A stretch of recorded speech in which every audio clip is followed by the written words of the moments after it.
Senhores telespectadores, está agora aberto ao público, num dos átrios da Câmara Municipal de Lisboa, uma exposição histórica. Bom, uma exposição que tem aquele nome, Dom Manuel, o Foral e Lisboa. Para quem não saiba nada de história, aquele título pode induzir em erro. Assim, pode ficar-se com a ideia que foi o Dom Manuel que deu o Foral a Lisboa. Nada mais errado, claro que não foi. Lisboa já tinha foral desde o Dom Afonso Henriques, desde 1179.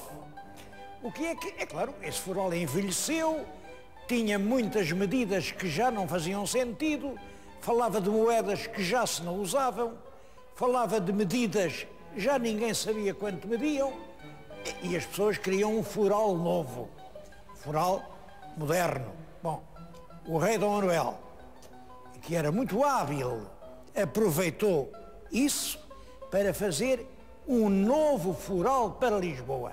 Isso no ano 1500, faz agora 500 anos. É esse facto, o novo foral de Lisboa, dado pelo rei Dom Manuel, que a Câmara Municipal está a comemorar, fazendo esta exposição e fazendo outra coisa que eu acho que é muito importante. Fez uma bela edição do foral, é uma edição rigorosamente idêntica, edição facsimilada do foral, e que tem uma explicação de tudo, enfim, quem se interessar por estudos de Lisboa tem aqui uma boa oportunidade para conhecer o foral manuelino.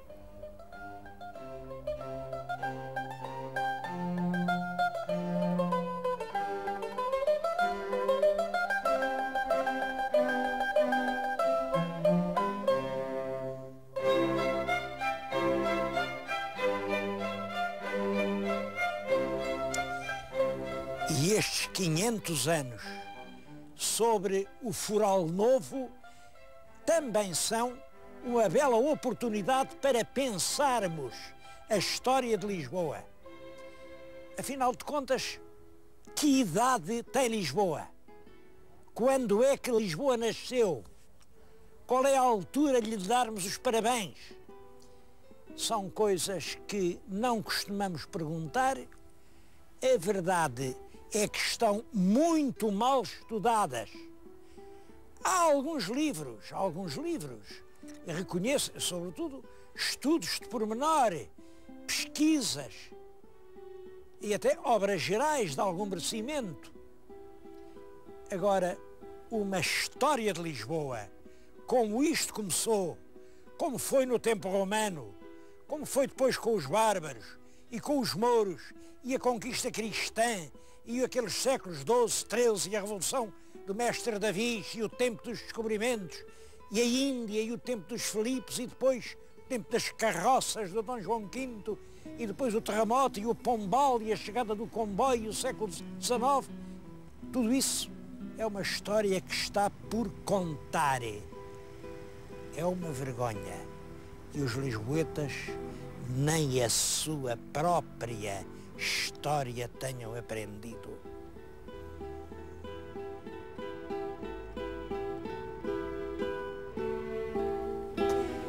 Na história de Lisboa devemos ter presente o seguinte: esta região do estuário do Tejo, com peixe, com terras boas, é claro que era povoada há muitíssimo tempo. Há vestígios de povoamento que vêm desde o Paleolítico. Isto são dezenas e dezenas de milhares de anos. Bom, mas isso não tem nada a ver com uma cidade organizada, com as suas autoridades, uma cidade já de tipo moderno. Essa cidade só surge na época romana. Bom, e surge na época romana quando? Essa pergunta eu não sei responder. Já vi escrito, por exemplo, que o município de Lisboa foi criado cerca de 60 a.C. Não há razão nenhuma para dizer isso, nenhuma. O que acontece é isto: a história romana de Lisboa está debaixo da terra, está enterrada. por cima foram fazendo casas, a cidade continua e as pedras enterradas não falam. A ruína mais antiga, que enfim, estão agora, continuam a tentar salvá-la, é o Teatro Romano. Ora bem, o Teatro Romano, aquele que lá está, foi feito no ano 57 depois de Cristo. Depois de Cristo. Não era um teatro grande, era pequeno, era mesmo muito pequeno. E aquilo já era uma reconstrução, porque o primeiro era de madeira. E esse primeiro teatro de madeira, diz que já era pequeno, era acanhado, a madeira deve ter apodrecido, e então fizeram aquele de pedra. Ora bem, o primeiro se foi quê? Para aí 50 anos anterior àquele, estamos no ano 7 antes de Cristo, e eu acho que o nascimento de Lisboa como cidade é mais ou menos por essa altura. Quer dizer, se me não engano muito, a cidade está agora a fazer 2000 anos. Bom, este meu programa é justamente para dar os parabéns a Lisboa pelos seus 2000 anos. Claro que não, ao certo ninguém sabe datas. Como sabem, a cidade chamou-se Ulicipo Felicitas Júlia. Ulicipo era o nome indígena, Ulicipo. E do Ulicipo vem Ulicipona, que é um genitivo grego, isto é como o demonstrou o professor Justino Mendes de Almeida, a quem se deve esse grande passo em frente na descoberta do passado de Lisboa, de Ulicipona, já vem Lisboa, claro, e chamam-lhe Ulicipo Felicitas Júlia, felicidade de Júlio, ou felicidade de Júlia. Bom, traduziram logo, claro, é a felicidade de Júlio César. Até o nosso querido Pinho Leal diz que Felicitas Júlia era a saudação a um imperador romano chamado Júlio César. Isto é não saber nada. Nunca houve nenhum imperador chamado Júlio César. Mais do que isso, César passou toda a vida preocupadíssimo com não fossem considerá-lo imperador. Aliás, desconfiaram que era isso que ele queria e mataram-no por causa disso. Ele bem desconfiava. Nunca permitiu homenagens desse género. Portanto, Lisboa não podia ter o nome de César. E houve muitos outros, não digo César, houve pelo menos mais um. Houve um imperador que era neto do Augusto, o famoso Calígula, que também se chamava Júlio César. Ele era Caio Júlio César Germânico. É muito mais possível que o Júlio venha do Calígula do que venha do César. Mas Júlia pode ser uma referência apenas à família de César, que era a família Júlia. E aí não era só o César, era realmente o primeiro imperador, esse sim, o grande Augusto. Era o segundo imperador, esse sim, reinou muito tempo, que era o Tibério. Foi o terceiro imperador, coitado que era doido, o tal Calígula. Esse era tão doido que chegou a nomear cônsul é assim como se fosse ministro, não é? Cônsul, o cavalo. Eu já vi nomear burros para muita coisa, mas cavalos é o primeiro. É claro que também quando descobriram que ele estava completamente passado, mataram-no. Depois ainda o sucessor dele, o Cláudio, o sucessor dele, o Nero, tudo isso eram da gens Júlia. Portanto, Felicitas Júlia não tem nada a ver com o César. De qualquer maneira, todos os indicativos, todas as pedras, que são poucas, indicam que Lisboa aparece como cidade romana no início da era cristã. Estará agora a fazer os seus 2000 anos.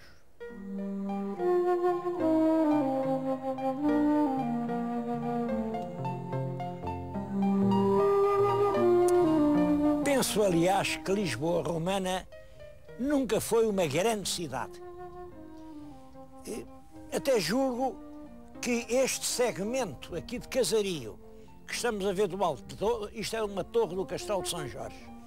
Isto, até ao rio, vem além a Sé, este pequeno triângulo corresponde aproximadamente ao que foi o núcleo da Lisboa romana. Eu tenho aqui um mapa da Lisboa em que vivemos. O meu telespectador está a ver aqui, isto é o Rio Tejo, vê aqui os grandes edifícios da Expo, aquilo são os Jerónimos, e aqui é a Baixa.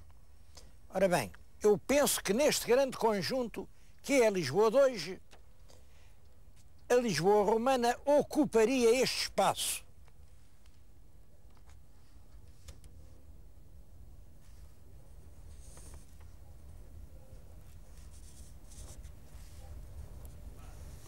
Aproximadamente isto, não mais do que isto.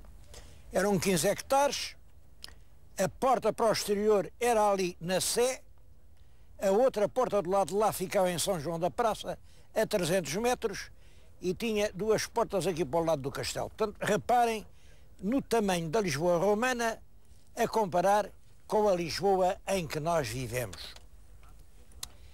É uma cidade que vive dos funcionários que aqui estão, vive de uma indústria importante, que é a salga do peixe. Ali na zona ribeirinha ainda hoje há várias tinas de pedra onde salgava o peixe. Era uma indústria. E vive, penso eu, da função portuária, porque pelo Rio Tejo ia-se até aos riquíssimos campos de Santarém, de onde vinha o azeite, o vinho e o trigo, que eram mandados até Roma. Esta era a base da Lisboa romana. Portanto, pode ter começado mais década, menos década, ali no início do século I antes de Cristo, talvez um pouco antes, e durante 1000 anos não cresceu muito. É curioso, durante 1000 anos Lisboa, isto que aqui está, é também o limite da chamada cerca moura. A cerca moura, ela não é moura, é uma muralha, uma grande muralha, foi mandada fazer na época visigótica, quando havia a ameaça das invasões. É claro que essa muralha defendia o que era mais precioso na cidade, defendia o mais importante. Pois bem, a cerca moura é realmente isto. E durante 1000 anos não cresceu muito. O grande crescimento começa no século XI e é sobretudo no século XII e XIII e vem com as cruzadas.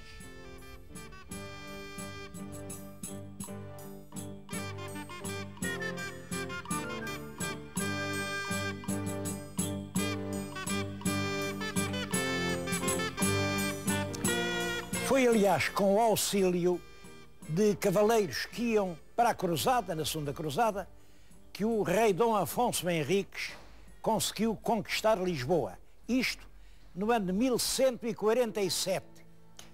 Como sabem, as cruzadas eram grandes expedições militares que iam de toda a Europa para imporem o poder militar cristão nos lugares da Terra Santa. Lugares, portanto, que eram muito caros ao sentimento dos cristãos. E durante cerca de 150 anos, grandes exércitos caminhavam a caminho da Terra Santa e quando vinham do norte da Europa, da Inglaterra, da Flandres, da Alemanha, todos esses faziam escala no Rio Tejo. Esse facto está muito ligado ao crescimento de Lisboa. Nós não sabemos bem, depois de Dom Afonso Henriques, o que é que se passa. Ele começa a construir esta Sé, mas há um facto importante. Reparem, ele conquista Lisboa em 1147. 100 anos depois, em 1248, sobe ao trono Dom Afonso III, que é o rei que faz de Lisboa a cidade real. Nessa altura não se pode falar em capital, não há a categoria capital, capitais eram todas, mas era aqui que o rei morava mais frequentemente e que tinha os seus serviços. Isso acontece no início do reinado de Dom Afonso III, em 1248. Bom, de então para cá, Lisboa vai sempre crescendo. Olhem, o filho desse Dom Afonso III é o Dom Dinis. Dom Dinis fez este claustro. Reparem que isto é um monumento extremamente importante. Fez este claustro, ampliando assim a sede de Lisboa. O que vê embaixo é o que era Lisboa. Estão ali muros de casas romanas. São ruínas da Lisboa anterior, enfim, ao domínio cristão. Logo a seguir a este claustro, que é de Dom Dinis, estão um conjunto de capelas que são de Dom Afonso IV. Quer dizer, a cidade vai sempre crescendo. Mas é claro que o novo grande salto em frente vem no século XV com os descobrimentos.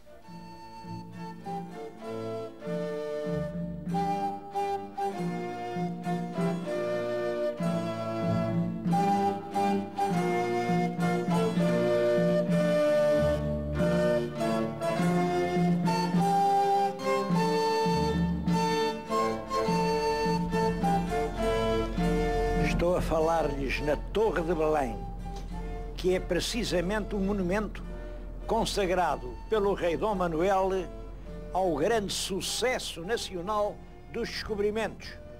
É uma torre militar, mas como veem, parece mais a fachada de uma catedral. Os descobrimentos portugueses levaram os nossos navios, os nossos homens, a descobrir novas terras, novas gentes, novas riquezas, novos céus, novos mares, novas estrelas e a introduzir aspectos novos na própria visão do mundo. Durante alguns anos, Lisboa é uma grande feira internacional. Junta-se aqui gente de toda a parte para vir disputar riquezas vindas de longe. Infelizmente, por essa mesma altura, comete-se um erro que nos iria ser fatal.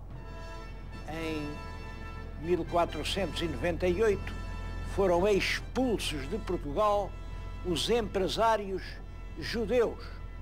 Eram realmente eles os grandes organizadores dos negócios, dos comércios. E nós ficámos, portanto, sem uma elite de empresários.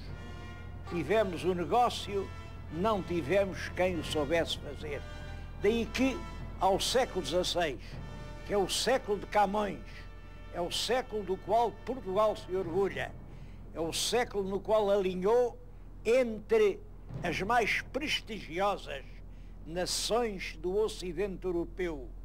Ao século XVI vai-se suceder o longo, sombrio século XVII.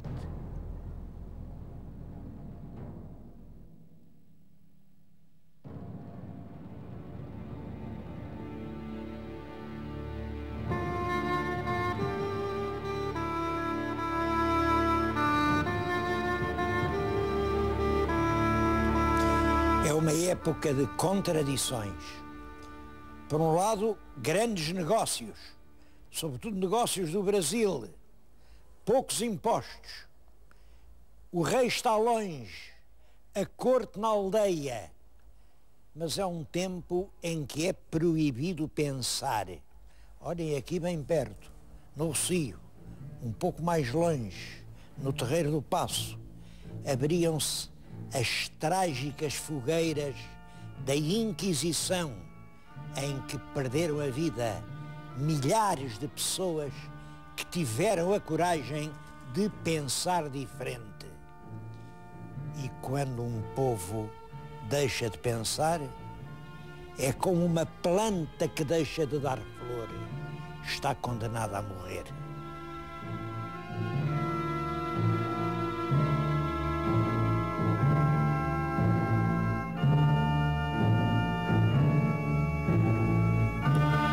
No século XVIII devemos distinguir duas fases. Até 1750 a grande figura é Dom João V, depois de 1750 a grande figura é o Marquês de Pombal. Eu acho que para dar uma ideia dessa Lisboa de Dom João V, não há nenhum lugar melhor do que este em que eu me encontro. Aquela figura é a nobre Lisboa, faz pensar em Camões. E tu, nobre Lisboa, que facilmente das outras és princesa. A nobre Lisboa está a ser coroada pelo anjo da fama. Aqui está a tuba da fama, que está a colocar a coroa sobre a sua cabeça. E pela rainha da fortuna, que está a entregar-lhe todos os bens. A cidade preside a um mundo revolto. Esta figura é a África, esta é a Ásia, e aos pés vê-se aqui o dragão português, o dragão da Casa de Bragança, a esfacelar o crescente que é o poderio turco. Que bela alegoria à glória de Lisboa. E que pena este coche estar neste estado. Bom, é um carrinho que já tem 284 anos. Imaginem, 284 anos. Estava a precisar de um restauro. Mas quem paga o restauro do carro da nobre Lisboa? Que bonito que seria que fosse a própria Câmara de Lisboa.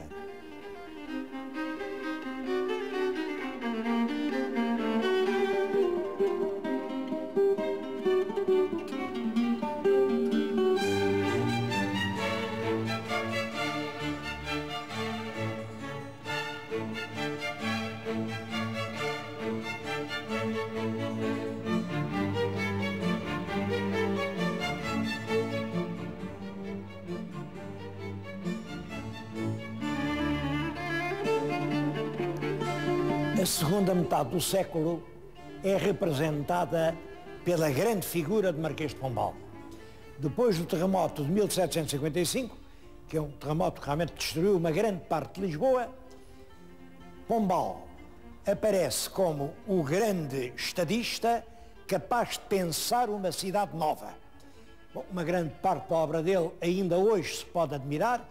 A Baixa Pombalina é uma cidade feita com o esquadro e a régua, uma cidade geométrica, uma cidade racional.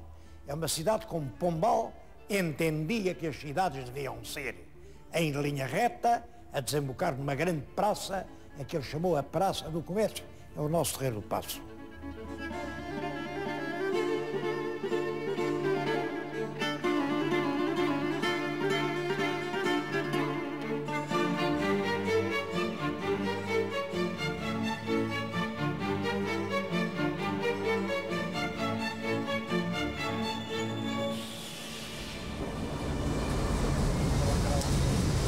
Com o século XIX chega a Portugal a Revolução Industrial.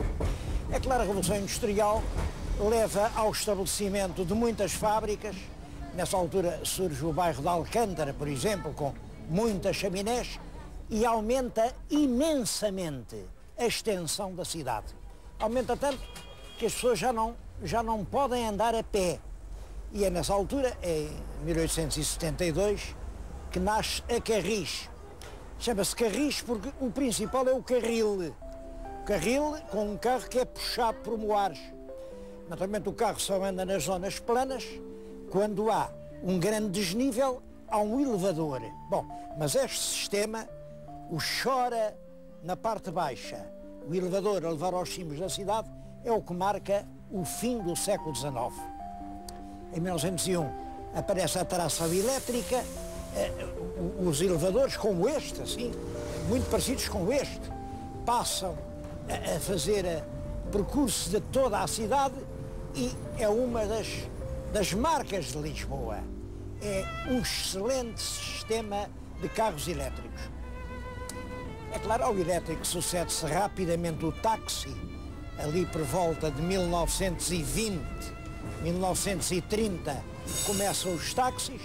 Lisboa, pouco a pouco, vai se enchendo de automóveis e estamos realmente na era dos transportes. Aos automóveis sucedem-se os aviões. O aeroporto é colocado longe da cidade, lá muito longe, num sítio ao qual demorava muito tempo a chegar. Como sabem, está hoje no centro de Lisboa.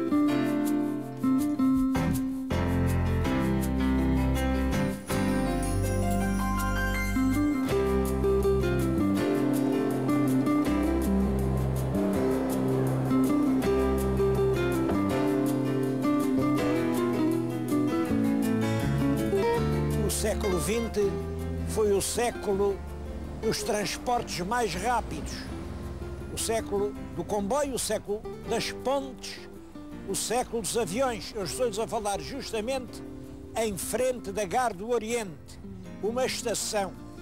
Isto é importante, porque são os transportes que podem colocar Portugal outra vez no centro da Europa. Aliás, este século XX em Lisboa é significativo.